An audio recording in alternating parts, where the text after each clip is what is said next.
Auction time lot number 4886. It is a 340 crop cutter baler. It's got the big axles, the oversized tires. It does have a crop cutter in the machine. If you look here, PTO shaft there goes with it.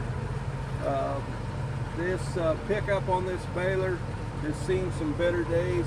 I would not call this baler field ready. It's going to take some time and effort to get it field ready. Sells with the Series 3 monitor and wiring harness. You can see it's got the roller chute. The chamber has been sleeved with high moly. Again, a 340 crop cutter, folks, and it does need some work on the head.